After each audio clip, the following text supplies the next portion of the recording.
Skinner. We were talking about playmaking and assists, and obviously he's on a line that's scoring a lot of goals. That's going to create a lot of assists. But how much do you get the sense this year he's done a better job of putting the puck in the right places, both offensively and defensively? He seems to have gotten better and get better, Skinny. So, yeah, I think that's fair to say. He's playing at another level. He's brought his play up to another level. We see it. His confidence has risen. His practices, it appears that he's practicing with more intent, feeling there's more opportunity to advance his game.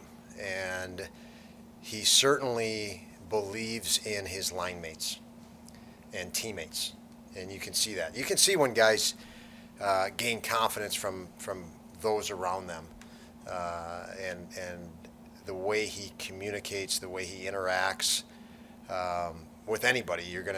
Is gonna give you information on that. And obviously, the three Skinner, Thompson, and Tuck have developed chemistry, and we also like it when Dahlin and Samuelson or Yokoharu and Power are out there. It seems like when you put a unit of five together, those guys read and react, and are reading and reacting better every day, it seems, as a group.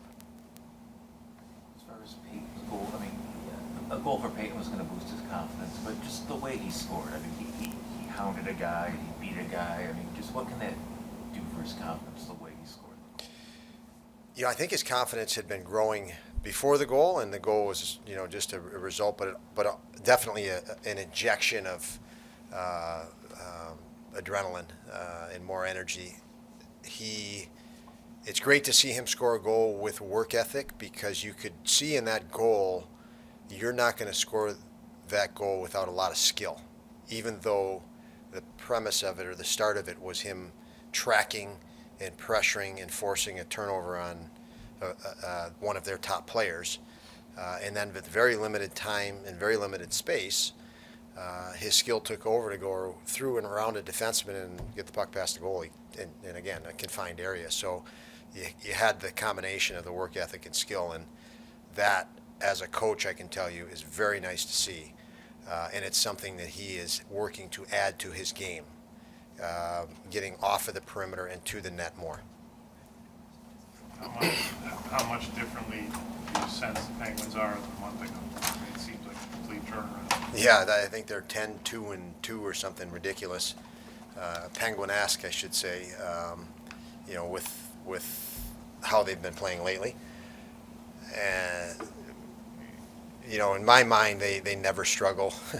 They have, you can get a false sense of security pretty quick if you think they're in any sort of stretch of struggle, because they just have so much experience and talent. So it's the Pittsburgh Penguins. I mean, not shocked that they come in here 10-2-2, because they're a very good hockey team and obviously very well coached. 20 years ago, you have a bunch of home and homes during the season. This is the only one you have this year. What is that like? And it's a team you guys know, but how does that change things or prepare? Or is there a feeling out in this game that you're thinking about tomorrow? How does it all play out? Yeah, I think if there's anything, there's some excitement being a two-game set. Our guys liked it. I think the playing and coaching advantage of it is you can make adjustments, and then on the coaching side you see the ability to adjust, or the ability to get the right adjustments target the right adjustments. So there is a benefit to it for those reasons. To play this team in particular is awesome. To have that as it's an opportunity is what it is. But you obviously only take care of what's right in front of you. That's all you can take care of, and that's tonight. So I haven't given tomorrow much thought, if at all any thought. We have talked about this being a two-game set, and I think our players feel that's an exciting opportunity. So. And it hasn't mattered who the coach has been, who the players have been. Since Sidney Crosby's been in the league, he's killed the Sabres. But last game, you guys did a nice job on him. You held him off the scoreboard. You did well against him. What was it that you did well against him to keep him under control? I mean, anytime you play top players, and he's obviously, been at the top for a decade or more than a decade, obviously. It's a group effort. You have to minimize even your own mistakes. You have to take care of pucks and make sure they're starting from their goal line out, and you're changing before you're tired when you can change. So, there's to play against any top player in this league, it is a group effort, and you need to pay attention to details and respect details. And that has to be the case going into today's game, and that's the case pretty much every night against top players in this league.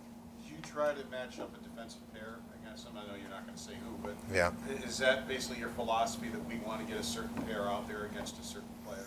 Yeah, I do feel with our group and even around the league that the matchups, center to center matchup, is great if you can get it, but the real key matchups in this league are the top pairing D against the top line against, and that's much easier to match up. That way, it's easier for 2D to change. It's easier for rotation. So for us, we're comfortable with our top four guys. I think when they're playing well, they're very, very capable, despite their age.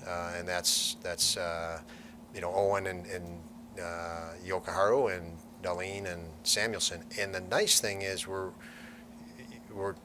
those four are becoming every day increasingly more interchangeable. So you could switch and put Samuelson and Yokoharu together. You could put Yokoharu and Dahlin together. Any sort of combination of those four.